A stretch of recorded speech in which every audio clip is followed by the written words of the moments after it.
Hello and welcome to Cavs Daily, your one-stop shop for everything Cavs related. I'm your host, Paul Williams. Appreciate you guys joining me for another banger tonight.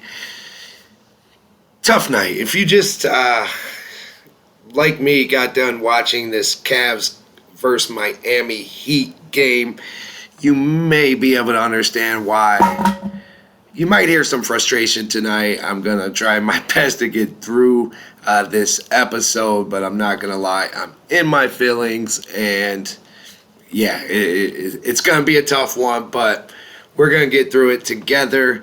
If you could, before we get started or at some point in the video, like, subscribe, comment, come along for the ride. And with that out the way, let's get into the first topic, which is, unfortunately, the game tonight against the Miami Heat, who were without Bam Adebayo, which, I mean, the Cavs were already the favorites going into the game. That just made them even bigger favorites. But favorites don't guarantee anything, and that was on display tonight as the Cavs struggled pretty much all night, while we had our moments and we had our spurts where I guess we looked decent. Still a lot of the same issues came up again and just really hurt the Cavs in this one. And just a frustrating loss all around. The Cavs fought back from down double digits numerous times to get it into overtime. Well, actually, if we would have just hit a free throw at the end of the game, there would have been no overtime, and the Cavs would have won the game in regulation. Instead, we allow the Heat to score with, I think, 5-6 seconds remaining in regulation to tie the game and force overtime, in which the Cavs just didn't play well those 5 minutes of the first and only overtime, and it really, really ended ugly. After a miraculous sequence where Donovan Mitchell got an offensive rebound off a Sam Merrill desperation three-pointer. Donovan ran just behind the three-point arc and hit a fadeaway from the corner to tie the game at 138 with 0.4 seconds remaining. 0.4 seconds remaining.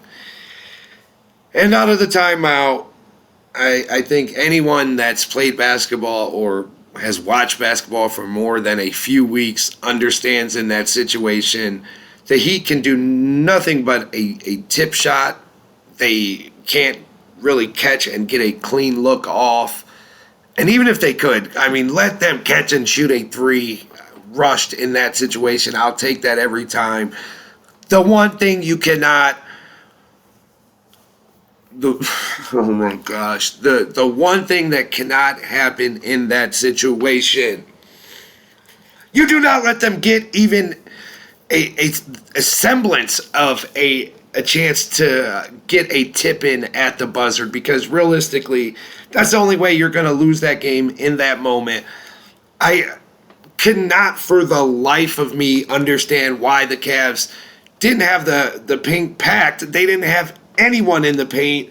All their guys were, every Cavs player were pressing up on their defensive assignment at the three-point line as the Heat looked to inbound the ball. And for some reason that I don't think I'll ever understand, I mean, the Cavs must have had a lot of fun in Miami last night, because I can't think of any logical explanation that the Heat did not just get a clean look at a tip-in to win the game.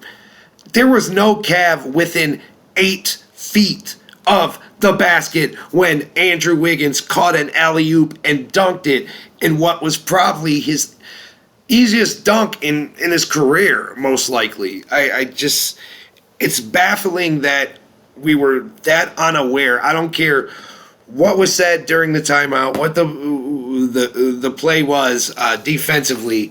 You just don't let your fucking player go to the basket or get to the basket or even have a chance to touch the ball going towards the hoop or trying to tip the ball in. It just, you just stay between the basket and the player, period. No matter what. You don't fall for a fake to the three-point line. Who gives a shit if they shoot a three-pointer in that situation? They can't shoot a three.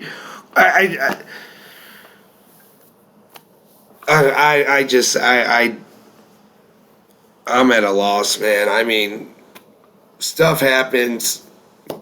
You lose NBA basketball games all the time. Even the best teams lose. But to lose like this was just unacceptable. And yeah, the Cavs lose 140-138 on a alley-oop from almost half court with .4 seconds remaining out of a timeout. That really happened. That's not hyperbole or a bad dream. That really happened. The Cavs trailed at halftime once again, like they have. Seems like a lot recently. They once again fought back to give themselves a chance to win this game. Sam Merrill went nuts in the fourth quarter for exactly 1 minute as he hit 4 threes, scored 12 points to bring the Cavs even with the Heat when it looked like Miami was just about to pull away. Evan Mobley hit a big three towards the end of regulation to tie the game. The Cavs had a few guys hit some big shots. Jalen Tyson hit a big three, but he made some big plays, getting some offensive rebounds on just pure hustle. But he did miss one free throw that could have put the Cavs up 3 points with, I think, just over 15, 20 seconds to go, and really put the Cavs in a great situation to win the game in regulation. Instead, he missed, and the Heat were able to score to force overtime, and from there, the Heat led most of overtime. The Cavs kept fighting back, but again, missed free throws just came back to haunt us like it has for a while now. And on the other end, still just giving up too many second chance points and too much of what we're about to talk about now, which is,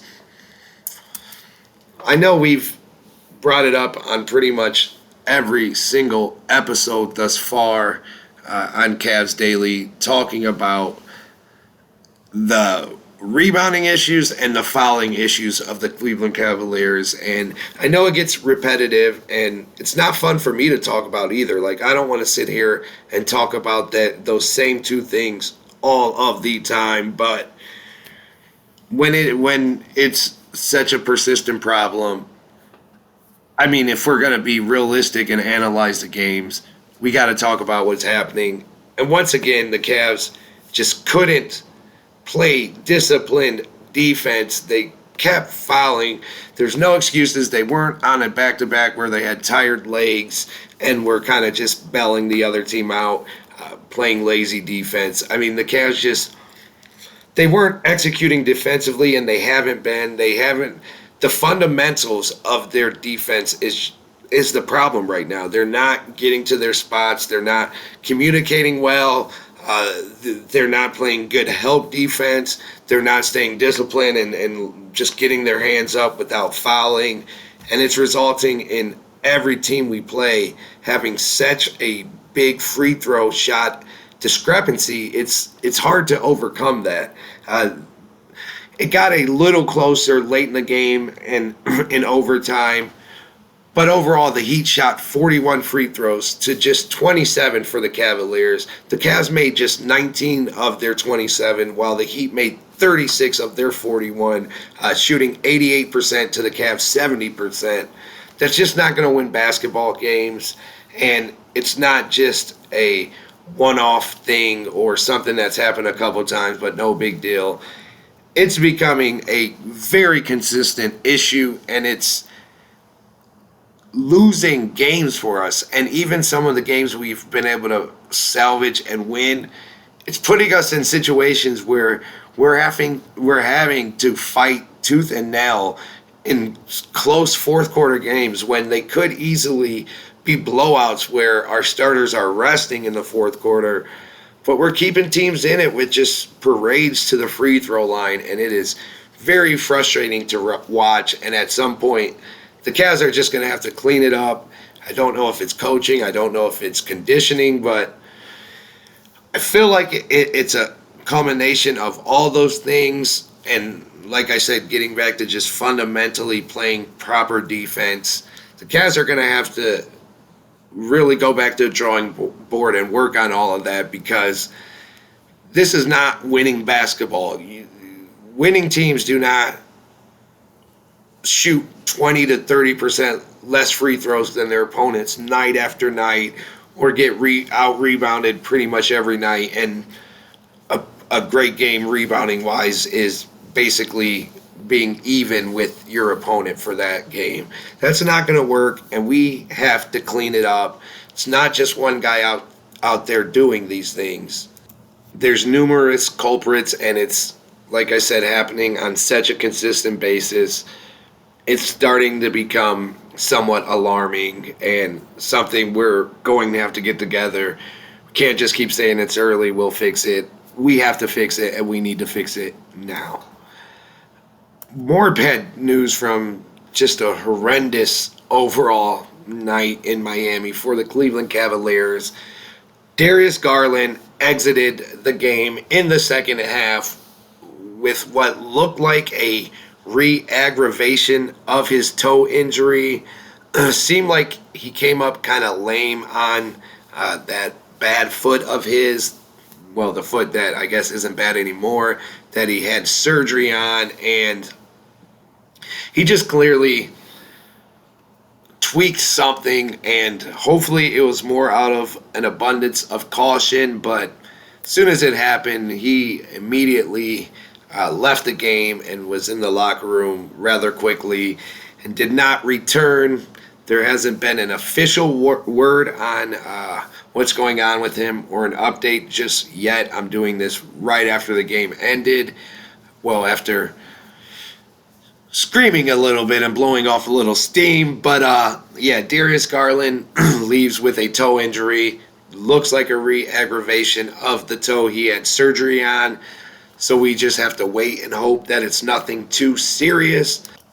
The Cavs do have the depth to withstand a Darius Garland injury. But still, I mean, he was just coming back, getting back into the groove of regular season basketball. The offense was flourishing with him a part of it, scoring at least 132 points in both of his previous 2 games played. And it sucks to see him go out with another injury to that toe. So let's just hope that we get good news in that regard, because it was just a nightmare of a night, and a Darius Garland re-injury that ends up being something long-term will just really, really be painful and make this a night we're not going to forget for a very long time, even though, honestly, how I'm feeling, we're probably not going to forget it for a very long time either way. And to wrap things up today, I just want to touch on what might solve some of our issues as far as rebounding goes and fouling to a certain extent, because a lot of times, like I said, our guys are getting blown by at the perimeter, and our back-end defense is not able to come up with a clean stop, and a lot of times they're fouling and sending guys to the free throw line. So do the Cavs need another big man in the fold? Larry Nance, jury's still out on that addition. I've seen some good things from him, but also he has left some things to be desired as well. And I don't know if the Cavs have enough yet in their big man rotation. The Cavs still are hesitant to play Jared Allen when it matters. Allen didn't play the fourth quarter or overtime, and it's been that way in most of the close games this year. So clearly they don't really trust him in big spots. And I don't know, should we start seriously considering maybe making a move for a guy like a Nick Claxton from the Brooklyn Nets or a Daniel Gafford from the Dallas Mavericks? I mean, at this point, maybe I'm just in my feelings right now after a rough game, but I wouldn't be against looking into it. I guess it depends on what we would have to give up.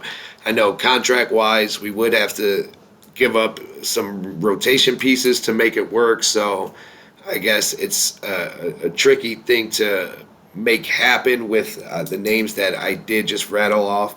But it could be other players as well. There's other bigs on better contracts and other bigs that are maybe not part of a team's future that the Cavs could probably get for a lot less than what they'd have to pay for a Daniel Gafford or Nick Claxton. But especially Gafford in particular, I think he would help solve a lot of the Cavs' problems, and he would bring some actual toughness and grit to the team. And I've long been a fan of his, and it seems like the Mavericks do have a bit of a log jam at the power forward spot and just with big men in general. So who knows? Maybe they'd be willing to come to the table about that. If they did, I would be open to, I don't know, I guess I'd have to dig in more to see who I'd be willing to give up for Gafford, but I do think he could be a worthy addition and someone worth maybe shaking up the rotation a little bit. Wonder what you guys think on him or on any other potential targets the Cavs could bring in, or do you think we're set with our big man rotation and we don't need anything? Let me know in the comments below. And with that, we're going to wrap up tonight's episode. Appreciate you guys being with me. Sorry if we didn't have our normal energy. We'll get back to it tomorrow. And until then, hope you guys have a great night.